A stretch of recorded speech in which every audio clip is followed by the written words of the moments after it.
हर हर महादेव, घर घर महादेव। कैसे हैं दोस्तों आप लोग? मैं हूं आपकी astrologer Deepa Madani. Astro friend में आपका बहुत बहुत स्वागत है। दोस्तों आज हम चर्चा करेंगे गया जी के महत्व के ऊपर। जी हाँ दोस्तों, पितृदोष का आप कैसे समाप्त कर सकते हैं, गया जी के पूरे महत्व को मैं आपको बताऊंगी। क्यों इस पितृदोष का समापन हो जाता है, क्यों पितृ मुक्ति पा जाते हैं, क्यों पितरों की हमें अपार कृपा मिलना शुरू हो जाती है। अगर आपके परिवार में पितृदोष बना हुआ है तो दोस्तों ये पीढ़ी दर पीढ़ी चलता है। तो इस पीढ़ी दर पीढ़ी पितृदोष को समाप्त करने के लिए कैसे आप गया जी के महत्व को अगर आप जान लेंगे तो आप कैसे अपने पीढ़ियों से पितृदोष को समाप्त कर लेते हैं। जी हाँ दोस्तों, पितृदोष एक ऐसा ऋण है जो पीढ़ी दर हमारी पीढ़ी चलता आता है। अगर हमारे माता पिता को था तो कहीं ना कहीं हमारी कुंडली में आ जाएगा। हमारी कुंडली में आएगा तो हमारे अगर 2 3 4 बच्चे तो हो सकता है किसी एक बच्चे की कुंडली में तो पितृदोष आएगा ही आएगा, या हो सकता है कभी कभार हमारी दोनों तीनों संतानों में भी पितृदोष पाया जाता है। ये एक ऐसा ऋण होता है जो पीढ़ी दर पीढ़ी चलता है। तो इसका गया जी से क्या कनेक्शन है, क्या इसका गया जी का महत्व और कैसे आप इस पितृदोष को समाप्त कर सकते हैं।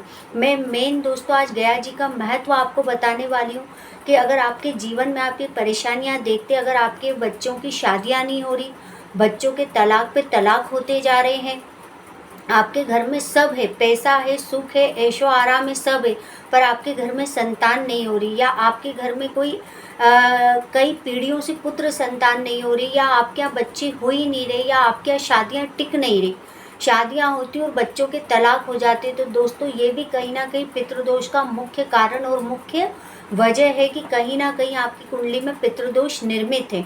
तो आपके परिवार में बच्चों की शादियां तो होंगी पर वो बहुत जल्दी तलाक में तब्दील हो जाएगी, या बच्चों की शादियां ही नहीं होगी, या उनको बच्चे नहीं होंगे, या बच्चे हो भी गए तो बच्चे उनकी बात नहीं मानेंगे और वो गलत लाइन पकड़ लेते हैं। कई बार ये चीज़ें भी देखने को मिलती है कि एबनॉर्मल बच्चे हो जाते हैं ऐसी फैमिलियों में जो जिनके माइंड थोड़े से डिस्टर्ब होते हैं, जिनकी कुंडली में पितृदोष निर्मित होता है। नौकरी में उन्हें उन्नति नहीं मिलती, उन्हें अपनी लाइफ में up and down up and down up and down का सामना करना पड़ता है। उनको जीवन में हर चीज़ संघर्ष से हासिल करनी पड़ती है। तो ये सारी चीज़ें आपके जीवन में हो सकती हैं। इसके अलावा भी और बहुत सारे सिम्टम्स हैं, लेकिन अगर आपके जीवन में ये सारे सिम्टम्स है तो आपको ये गया जी के महत्व को जरूर समझना चाहिए। क्या है गया जी का महत्व, क्यों पितरों को वहाँ मोक्ष मिल जाता है, क्या इसके पीछे की वजह, और कैसे हम पीढ़ी दर पीढ़ी बनने वाले इस पितृदोष को, गया जी की जानकारी जो मैं आज आपको दूंगी गया के महत्व की, उससे आप कैसे इस पीढ़ी दर पीढ़ी बनने वाले ऋण को समाप्त कर सकते हैं। तो दोस्तों मैं इसकी पूरी ही जानकारी आपको दूंगी, लेकिन उससे पहले मेरा निवेदन है कि अगर आपने अभी तक मेरे चैनल को लाइक नहीं करा है, सब्सक्राइब नहीं करा है, तो आप पहले उसे लाइक कर लीजिए, सब्सक्राइब कर लीजिए और उसमें जो बेल आइकन का बटन है उसे ज़रूर प्रेस करिए ताकि मेरी वीडियो की हर नई जानकारी आप तक सबसे पहले पहुंच सके। चलिए दोस्तों मैं अपनी चर्चा को आगे बढ़ाती हूं। दोस्तों पितृपक्ष प्रारंभ होने वाला है। आप श्राद्ध पक्ष कह लीजिए, पितृपक्ष कह लीजिए, हमारे पितरों का श्राद्ध, पिंडदान, तर्पण सारे ही ये कर्मकांड शुरू होने वाले हैं। दोस्तों ये शुरू हो जाएंगे 10 सितंबर शनिवार से, तो 15 दिन तक चलेंगे दोस्तों, 25 सितंबर तक। 25 सितंबर को सर्वपितृ अमावस्या आएगी। तो दोस्तों आपने ये तो जान लिया कि पितृपक्ष 10 तारीख से शुरू होने वाले। अब गया जी का इसका क्या लिंक है और गया जी से इसका क्या महत्व है, इसकी जानकारी मैं आपको दे देती हूँ। आप जानते हैं दोस्तों गया जी में पिंडदान करने से 108 कुल और 7 पीढ़ियों का उद्धार हो जाता है। जी हाँ दोस्तों, इतना महत्व है गया जी के तीर्थ में। अगर आपकी कुंडली में पीढ़ी दर पीढ़ी आपके खानदान में पितृदोष बना हुआ है या आपकी कुंडली में बना हुआ है तो दोस्तों इसका निवारण जरूर करिए। आप गया जी में जाके पिंडदान करिए, इससे दोस्तों 108 कुल और 7 पीढ़ियों का उद्धार हो जाता है। गरुड़ पुराण के अनुसार गया जी को पितृ की मुक्ति का श्रेष्ठ स्थान माना गया है। सब स्थानों में सबसे श्रेष्ठ स्थान गया जी को माना गया है। दोस्तों यहाँ पर पूरे साल 365 दिन पिंडदान और कर्मकांड होते हैं। दोस्तों पिंडदान करना, अपने पितरों का श्राद्ध करना, यहाँ पूरे साल 365 दिन होते हैं। और सबसे बड़ी खासियत दोस्तों, दिन रात सुबह शाम कोई टाइमिंग नहीं है, आप सारा दिन रात यहाँ पर पिंडदान का काम चलता है, इतना महत्व है।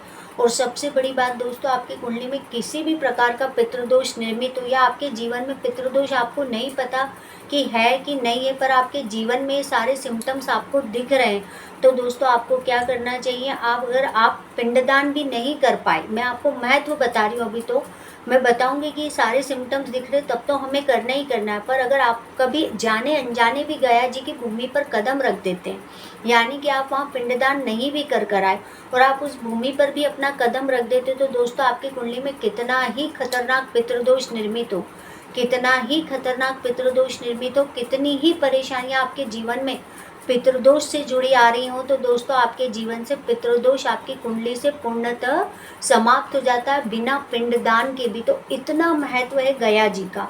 अब ये महत्व क्या है, क्या इसके पीछे की कहानी में, ये पूरी ही जानकारी आपको देती हूँ दोस्तों। गरुड़ पुराण के अनुसार, जो गरुड़ पुराण है उसके आधार कांड के अनुसार, जब ब्रह्मा जी सृष्टि की रचना कर रहे थे तो उसी समय असुर कुल में गया नाम का एक असुर की रचना हो गई, जो किसी माता के गर्भ से पैदा नहीं हुआ, किसी असुर उसका पिता नहीं हुआ। ये तो ब्रह्मा जी सृष्टि का रचना कर रहे थे और उन्हीं से ये रचना जो हो गई वो इस प्रकार से हो गई कि असुर के कुल में एक गया नाम का असुर जन्म तो नहीं बोलूँगी, उसकी रचना हो गई जो ब्रह्मा जी के द्वारा हो गई। और वो वहाँ हुई, कहाँ पर हुई, असुरों के कुल के अंदर। तो अब ये असुर में इसकी रचना तो हो गई दोस्तों, लेकिन ना तो ये असुर बन पाया और ना ही ये देवता बन पाया, क्योंकि असुरों की प्रवृत्ति इसके अंदर थी ही नहीं। ब्रह्मा की सृष्टि रचना के कारण ये असुर कुल में ये रचना उत्पन्न हो गई गयासुर की, जो गया असुर है उसकी। लेकिन जो ना तो देव बन पाया और ना ही वो असुर बन पाया, इसलिए उसको कहीं भी सम्मान नहीं मिलता था। ना तो उसके माता पिता थे और ना वो देव का कहलाता था, ना वो असुरों का कहलाता था। तो वो अपने जीवन में सम्मान पाना चाहता था।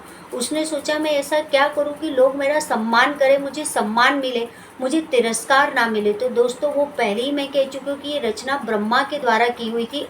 जो गया असुर था वो ब्रह्मा की सृष्टि निर्माण के कारण उत्पन्न हुआ था, उनकी रचना थी गया जो असुर था।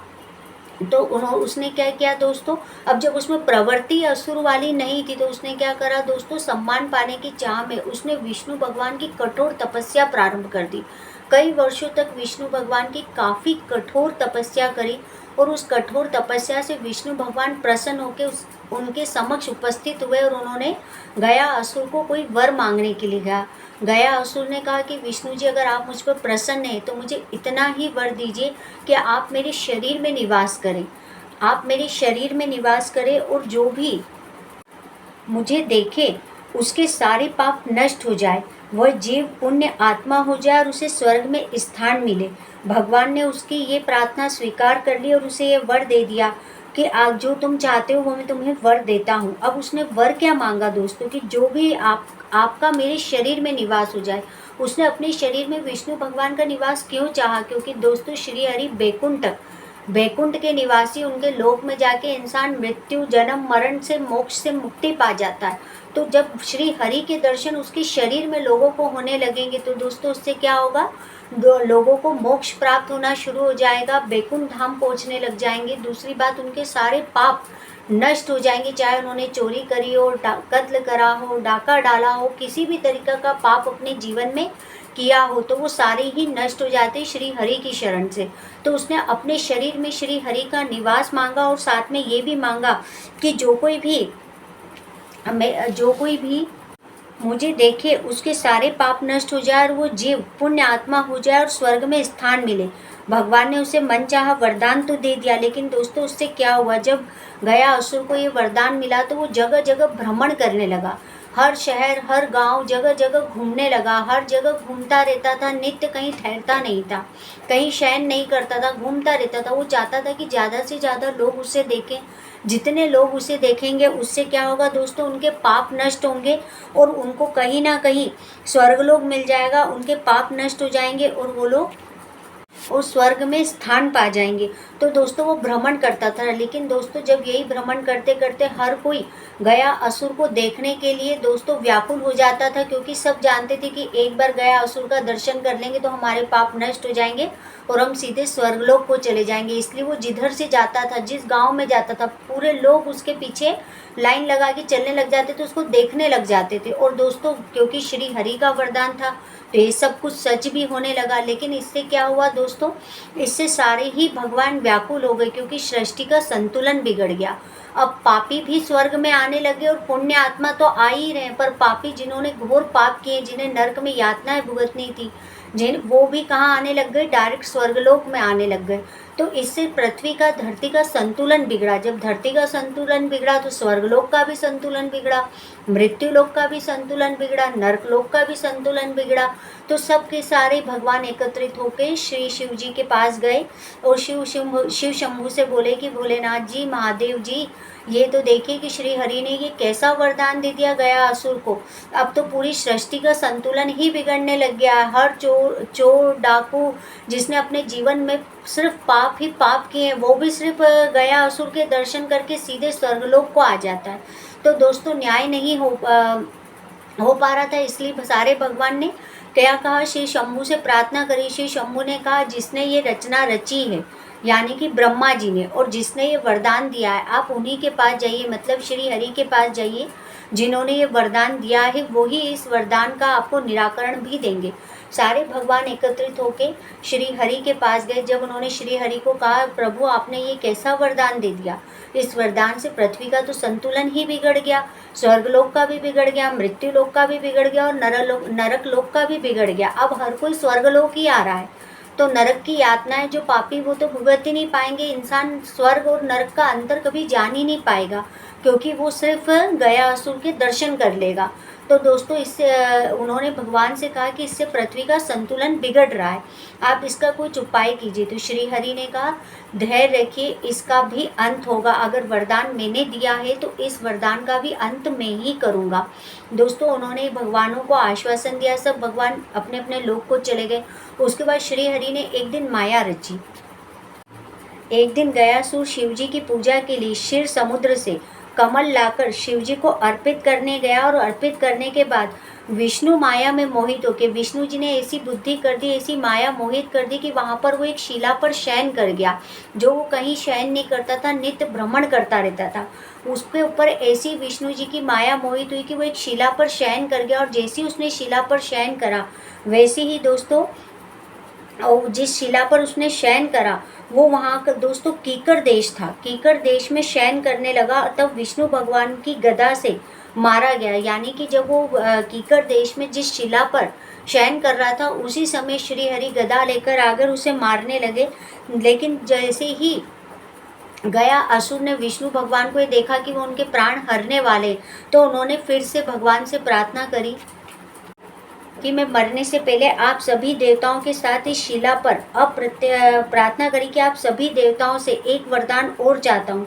श्री हरि ने कहा मांगो, क्या मांगना चाहते हो। तब गया असुर ने कहा कि आप सभी देवताओं के साथ, श्री हरि आप सभी देवताओं के साथ इसी शिला पर जिस पर आपने गदा रखकर मेरे ऊपर पैर रखा है, इसी शिला पर अप्रत्यक्ष रूप से विराजमान रहे, और यह स्थान मृत्यु के बाद किए जाने वाले अनुष्ठानों का तीर्थ स्थान बन जाए। श्री विष्णु ने कहा तुम धन्य हो गया असुर, तुमने पहले भी जो मांगा, जीवित रहते हुए भी, जीवन अब जो तुम्हारा जीवन था उस अवस्था में भी तुमने जो मांगा वो लोगों के कल्याण के लिए वर मांगा, और अब जब मृत्यु के बाद भी मृत आत्माओं के कल्याण का वर मांग रहे हो। उसके बाद भगवान ने आशीर्वाद दिया और कहा तुम धन्य हो गया असुर, जहाँ गया स्थापित हुआ वह पितृ का तर्पण पिंड दान करने से मृत आत्मा पितृ को मुक्ति मिलेगी। पितृ का श्राद्ध होने लग गए वहाँ पर। दोस्तों गया असुर ने जहाँ पर प्राण त्यागे, वहीं पर श्री हरि से इतना बड़ा वरदान मांग लिया कि वो जगह ही श्री हरि ने पूरे गया नाम से, गया असुर था उसके नाम से स्थापित कर दी। जब ये गया असुर मर गया तब वहीं पर ब्रह्मा जी भी, विष्णु भगवान भी स्थापित हो गए गदाधारी रूप में। जब ब्रह्मा जी ने सारा कृत्य देखा, रचना तो उन्होंने ही करी थी गया असुर की, तो उन्होंने सोचा जब श्री हरि ने इतना बड़ा वरदान किया है तो मुझे इस गया पे अनुष्ठान तीर्थ, यहाँ पे पितरों का पिंडदान तर्पण श्राद्ध हो सके तो उसकी रचना भी मुझे ही करनी है, इस गया की सृष्टि की, कि यहाँ पर पिंडदान सृष्टि का जो विष्णु भगवान ने आशीर्वाद दिया है मैं वो कर सकूं। तो उन्होंने क्या किया दोस्तों, उन्होंने कुछ ब्राह्मणों को बुलाकर गया जी में हवन करवाया, लेकिन उस हवन के लिए पानी की आवश्यकता थी, फल की आवश्यकता थी, वट वृक्ष की आवश्यकता थी, कामधेनु गाय की आवश्यकता थी, कौवे की आवश्यकता थी, तुलसा जी की आवश्यकता थी। तो ब्रह्मा जी ने क्या किया, वहाँ पर दोस्तों नदी भी स्थापित करी जिसे फाल्गु नदी कहा जाता है। उन्होंने वहाँ पे कामधेनु गाय भी स्थापित करी, उन्होंने वट वृक्ष भी वहाँ स्थापित करा, और कौवे भी वहाँ आ गए, ब्राह्मण तो आ ही चुके थे, तुलसा जी भी वहाँ आ गई।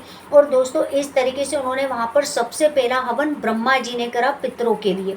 अब दोस्तों जब वहाँ पर पहला हवन हो गया, सब चीज़ें पूर्ण रूप से ब्रह्मा जी ने कर ली, तब जो ब्राह्मण जितने उन्होंने वहाँ बुलाए थे, जितने भी ब्राह्मण थे, उन ब्राह्मणों को उन्होंने कहा कि आज से ये गया जी तीर्थ पिंडदान और श्राद्ध के अनुष्ठानों के लिए उपयोग में आएगा, और ये पूरा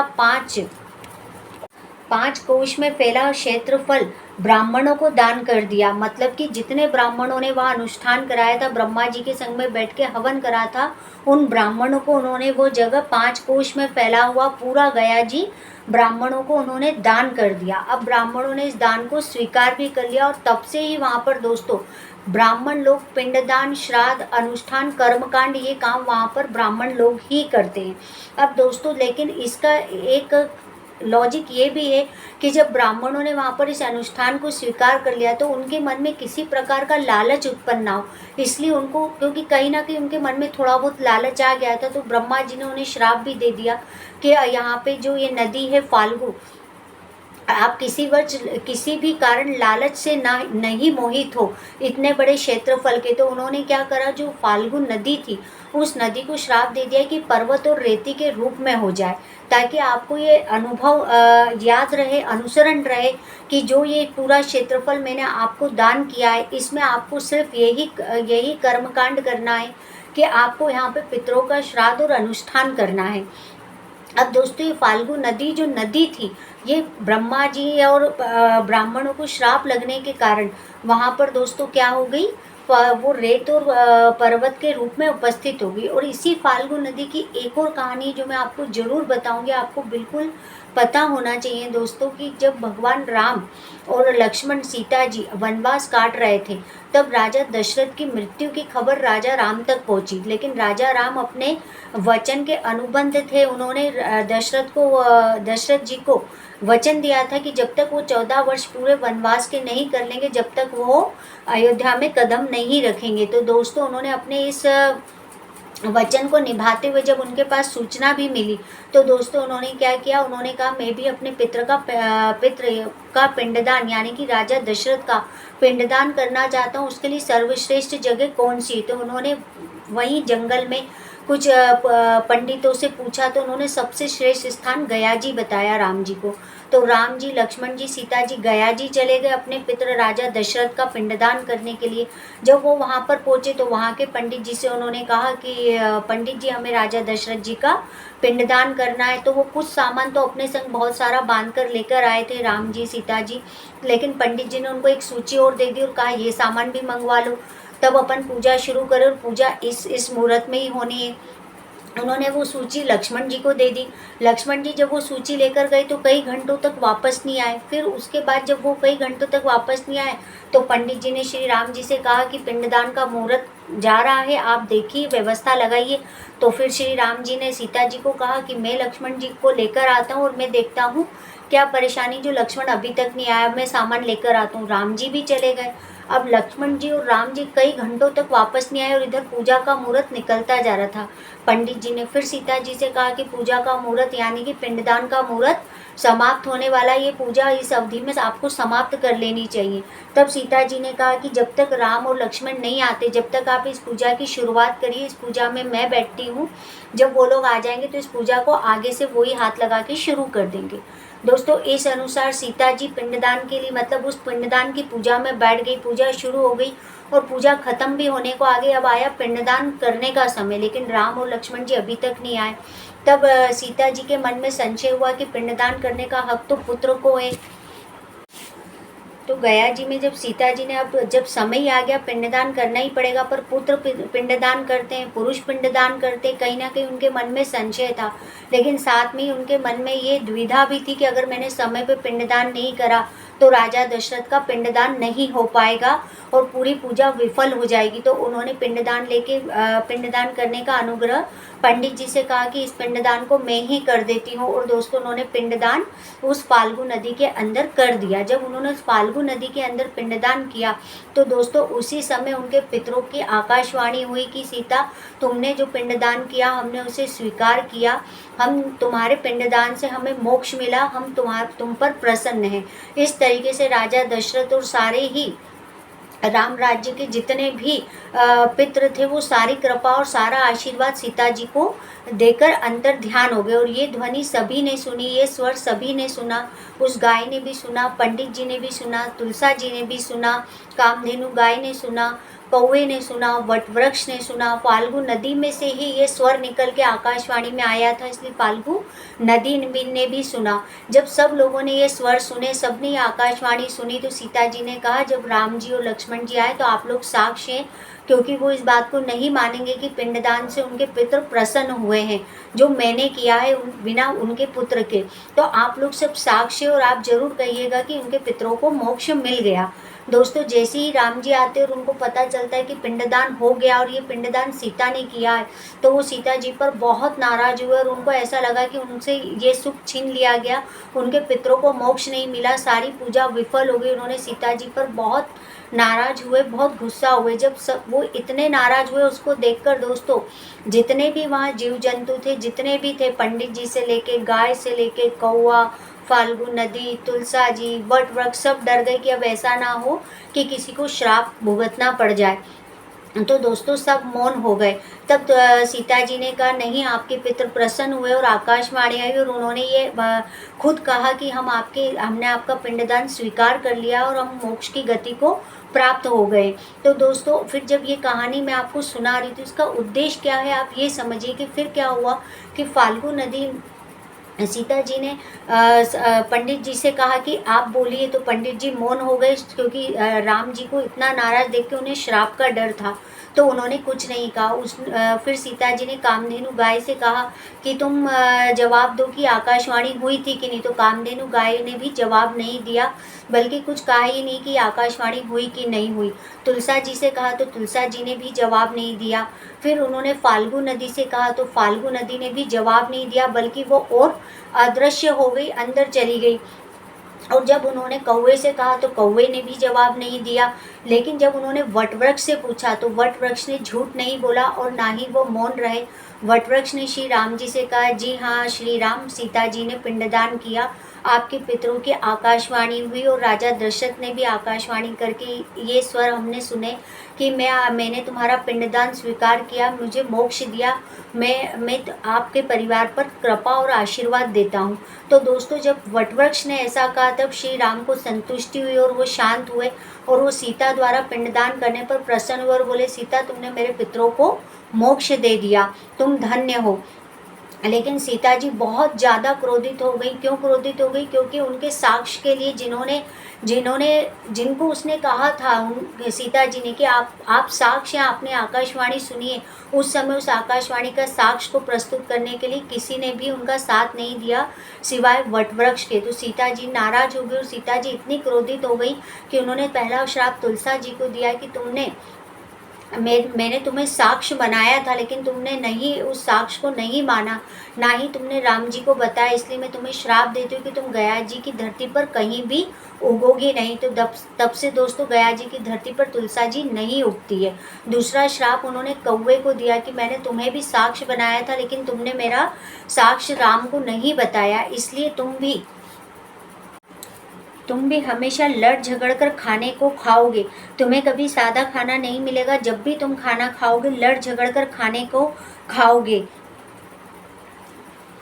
और दोस्तों गाय को श्राप दिया कि उसके पूरे शरीर की कभी पूजा नहीं की जाएगी, केवल उसके पिछले हिस्से का ही पूजनीय माना जाएगा। तो दोस्तों ये तथ्य आप लोग भी देखते कि आज गौमूत्र का क्या महत्व है, गोबर का क्या महत्व है, गाय का दूध यानी कि उसके बॉडी के पिछले हिस्से का कितना महत्वपूर्ण है और कितना उपयोगशील माना जाता है, लेकिन उसके आगे के हिस्से की इतना पूजनीय नहीं माना जाता। तो दोस्तों कहीं ना कहीं ये श्राप किसने दिया था? सीता जी ने दिया था कि तुम्हारे पूरे शरीर की पूजा नहीं होगी। लेकिन फिर भी दोस्तों गाय में 36 करोड़ देवी देवताओं का निवास है और हम गाय को पूजते हैं। अब दोस्तों अगला श्राप उन्होंने किसको दिया? फाल्गु नदी को दिया, जिस पर वो सबसे ज़्यादा क्रोधित हो गई थी, क्योंकि उन्होंने फाल्गु नदी में से ही जब उन्होंने पिंडदान करा था तब एक दिव्य प्रकाश निकल के आकाशवाणी हुई थी, जिसको खुद फाल्गु नदी ने खुद सुना था। लेकिन जब उन्होंने साक्ष्य कहा कि फाल्गु नदी को कहा कि आप बताइए, तो वो अंतर ध्यान हो गई, मतलब वो अंदर की तरफ चली गई, उन्होंने कुछ भी श्री राम को जवाब नहीं दिया। तो दोस्तों उन्होंने सबसे बड़ा श्राप फाल्गु नदी को ही दिया कि वो सिर्फ नाम की नदी रहेगी, उसमें पानी नहीं रहेगा। आज भी ये नदी आप गया जी जाएंगे तो आपको सूखी मिलेगी, रेत मिलेगी, पूरी गड्ढा खोदेंगे थोड़ा सा तब पानी मिलता है और उसमें पिंडदान कर कर आते। तो गया जी के क्षेत्रफल में फाल्गु नदी आकर सूख जाती है, रेत में तब्दील हो जाती है, वहाँ पानी का अभाव रहता है। पानी तो रहता है पर पूरी ऊपर रेत रहती है और रेत के नीचे पानी रहता है। तो सबसे बड़ा श्राप फाल्गु नदी को मिला। तो दोस्तों आप जान चुके कि सीता जी का ने कितना बड़ा श्राप दिया और कितना बड़ा महत्व है गया जी में पिंडदान करने का। जी हाँ दोस्तों, गया जी में पिंडदान करने के लिए खुद स्वयं श्री राम दशरथ जी का करने गए, क्योंकि वो जानते थे कि दशरथ जी उनकी याद में तड़प तड़प कर उनकी मृत्यु हुई है, तो उनको मोक्ष अगर कहीं मिलेगा तो गया जी में ही मिलेगा। और आपको शायद मैं बता दूं दोस्तों, ये तो मैंने गया जी का महत्व बताया। जब आप अपने पितरों का गया दान करने के लिए गया की भूमि पर पहला ही पग रखते तो आपको पता भी नहीं होता आपके जाने कितने अदृश्य पित्र, 7 पीढ़ियों के पित्र आपके चरण पकड़ने आ जाते, जो आपको दिखते भी नहीं, आपको महसूस भी नहीं होते, जबकि वो आपके पित्र हैं, आप उनके पैर पड़ते हैं, लेकिन वो आपके पैर पड़ते हैं ये बोलकर कि तुम धन्य हो, हमने ऐसे हमारे कुल के ऐसे दीपक हो जो हमें 108 कुल और 7 पीढ़ियों का उद्धार करने के लिए आए हो। क्योंकि दोस्तों हमारे परिवार में कई एक्सीडेंटल मौतें हो जाती हैं, कई अचानक से हुई, कोई मौत जल कर होती है, कोई पानी में डूब के होती है, कोई किस प्रकार से होती है, कोई बीमारी से होती है, कोई तड़प तड़प के मरा होता है, ना जाने किस प्रकार से हमारे खानदान में पीढ़ियों दर पीढ़ियाँ मौतें होती रहती हैं, जिनके बारे में हम जानते तक भी नहीं। तो जब आप पहला कदम ही वहाँ की भूमि पर रख देते हैं तो दोस्तों आपके पितृ प्रसन्न हो जाते हैं, जो आपको दिखते भी नहीं, आपको अदृश्य रूप से पैर पकड़ लेते हैं, आपको माला पहना देते, इतने प्रसन्न होते कि तुम हमारे कुल के वो दीपक हो जो 7 पीढ़ी का उद्धार करने आए हो। 108 कुल और 7 पीढ़ी का उद्धार करने वाले तुम वो दीपक हो जो हमारा उद्धार करने आए।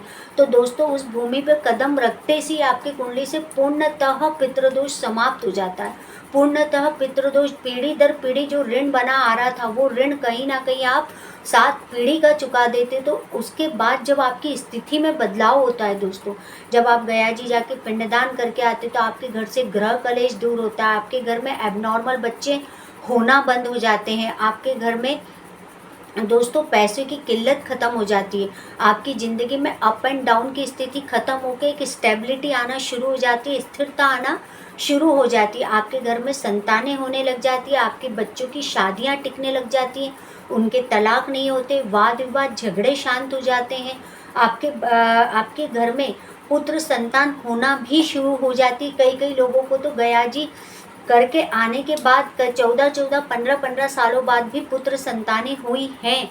तो कितना बड़ा महत्व है गया जी का, कितनी महत्वपूर्ण कहानी है गया जी की। आप सोचिए कि गया जी की धरती पर कदम रखते से आपकी कुंडली का पितृदोष समाप्त हो जाता है, आपके पितृ प्रसन्न हो जाते हैं।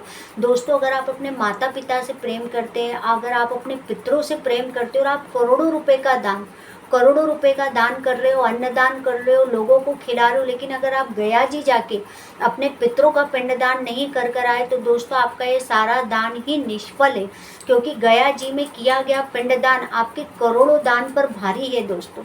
आप 108 कुल और 7 पीढ़ियों का उद्धार और अपनी 7 पीढ़ी से पितृदोष को काटते हो, समाप्त करते हो।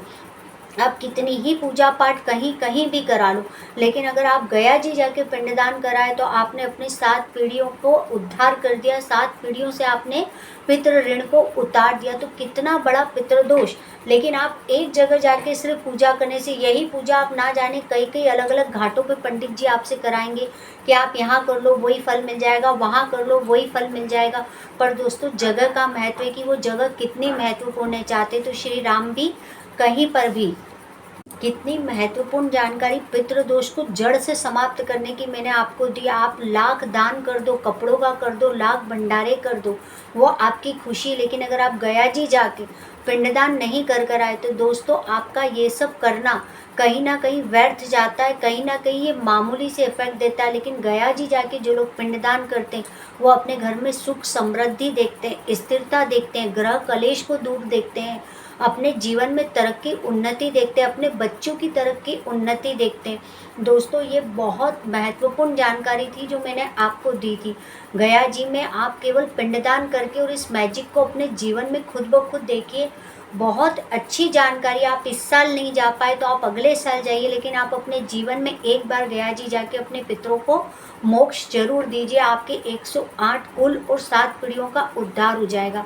जो लोग दोस्तों अपने माता पिता से, अपने घर के पितरों से प्यार करते हैं, तो जो लोग ये उपाय को कह लो या इस पूजा को वहाँ जाकर कर कर आते हैं, तो दोस्तों आपने देखा होगा कि कई जीव जंतु जानवर सड़क पर पलते एक रोटी के खाने के टुकड़े के लिए कितने लड़ते हैं, बारिश में किस तरीके से भीगते हैं, उनको अपने धूप बारिश ठंड सब कैसे सड़कों पे गुजारनी पड़ती। पर आप कई जीव जंतु जानवर, कुत्ता गाय तोता बिल्ली, ऐसे कई जानवर जीव जंतु आप देखेंगे कि लोगों के घरों में पल रहे होते हैं, एसी में सो रहे होते हैं, गाड़ियों में घूम रहे होते हैं, 2 टाइम की रोटी उनको समय पर मिलती है, उनके डॉक्टरी इलाज मिलता है, उनको छत और छत का साया मिलता है, उन्हें ठंड बारिश गर्मी की चिंता नहीं होती। तो ये सब क्यों है दोस्तों? क्योंकि कहीं ना कहीं हम जब पितरों का कर कर आते तो हमारे पितृ किसी भी योनि में उस समय होते हैं। दोस्तों पितरों का गया जी में पिंडदान करने से तो मोक्ष ही मिलता है, लेकिन जिस वक्त हम करके आते हैं हमें नहीं पता कि हमारे पितृ किस योनि में जन्म ले चुके और इस समय वो किस योनि में। तो दोस्तों वो जिस भी योनि में जी रहे होते हैं उस योनि में उन्हें 2 टाइम का भरपेट खाना मिलना शुरू हो जाता है, उनकी दुख तकलीफ समझने वाले लोग मिल जाते हैं, उनको सराया मिल जाता है, छत मिल जाती जिसमें उन्हें धूप बारिश इन सब चीज़ों की चिंता नहीं रहती। तो दोस्तों उनका जीवन सुखमय हो जाता है। जब उनका जीवन सुखमय हो जाता है तो वो उस जीव आत्मा में भी होते हुए अपने अपने कुल दीपक को, अपने जिन्होंने उनका गया जी जाके करा उनको ढेरों आशीर्वाद देते हैं। तो दोस्तों अगर आप अपने पितरों से प्रेम करते हैं, आपने जानवर सड़क पे 1000 देखे होंगे, लेकिन उनमें से कुछ ही जानवर ऐसे ऐशो आराम में रह रहे होते हैं, तो दोस्तों उसका कारण भी यही कि कहीं ना कहीं इनके बच्चों ने, इनके परिवार वालों ने गया जी में इनका पिंडदान किया हुआ है। तो ये मोक्ष तो इनको मिलेगा ही मिलेगा, पर ये जिस योनि में भी रहेंगे दोस्तों उस योनि में इन्हें तकलीफ नहीं होगी, इन्हें जीवन के सारे सुख मिलेंगे। तो असल प्रेम तो यही है ना कि हम अपने पितरों के नाम से ढेरों दान करें या ढेरों खाना बंटवाएं खिलाएं, ये हमारी इच्छा है। पर अगर हम उन्हें जीवन में सुख देना चाहते हैं, हम उनका जीवन, उनकी योनि सुखमय चाहते हैं, हम चाहते हैं कि उन्हें प्रॉपर रूप से मोक्ष मिले, उन्हें मोक्ष मिले, तो दोस्तों आपको गया जी में जाकर अपने पितरों का पिंडदान जरूर करना चाहिए। दोस्तों आज मेरा विषय उपायों से हटके था, क्योंकि इसके बाद जो मैं अगला वीडियो डालने वाली हूँ दोस्तों वो पितृ पक्ष में, श्राद्ध पक्ष में पितरों पे किए जाने वाले उपायों के ऊपर होंगे। और ये भी दोस्तों महा उपाय है, इससे भी आप इस महत्व को उपाय के तौर पे जानिए कि जो अपनी कुंडली में ये सारी चीज़ें देख रहे हैं और पितृदोष जिनकी कुंडली में बना हुआ है, तो दोस्तों उनको इस काम को जरूर करना चाहिए कि गया जी में जाके पितरों का पिंडदान कर कर आना चाहिए। दोस्तों मैंने आज जो गया जी का महत्व बताया है, अगर आपको ये जानकारी अच्छी लगी हो तो ज़्यादा से ज़्यादा अपने दोस्तों और रिलेटिव के संग शेयर करिए। क्योंकि दोस्तों अभी तक मैंने जितनी रिसर्च करी है, मैं जितनी क्लाइंटों की कुंडलियाँ देख रही हूँ, बहुत से लोगों को तो गया जी नाम ही नहीं पता है कि गया जी होता क्या है।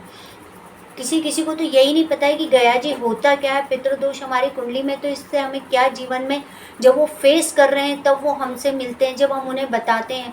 बताने के लिए दोस्तों मैं कई उपाय बता सकती हूँ कि आप 100 गायों को ये चारा डाल दो, आप 100 गायों को वो कर दो, वो कर दो। पर दोस्तों मेन आप क्या चाहते हो? अपने पितरों की कृपा। आप क्या चाहते हो? क्या आपके पितृ को मोक्ष मिले? आप अपने माता पिता जो इस दुनिया में नहीं रहे उनको आप मोक्ष चाहते हो, अपने पितरों का मोक्ष चाहते हो, अपनी पीढ़ी दर पीढ़ी आने वाली कुंडली से पितृ ऋण को समाप्त करना चाहते हो, तो जीवन में एक बार गया जी जाके पिंडदान जरूर कर कर आइए। उम्मीद करती हूँ दोस्तों आपको मेरी जानकारी अच्छी लगी होगी। मेरी जानकारी अगर आपको अच्छी लगी तो अपने दोस्तों और रिलेटिव के संग जरूर शेयर करिए। धन्यवाद दोस्तों।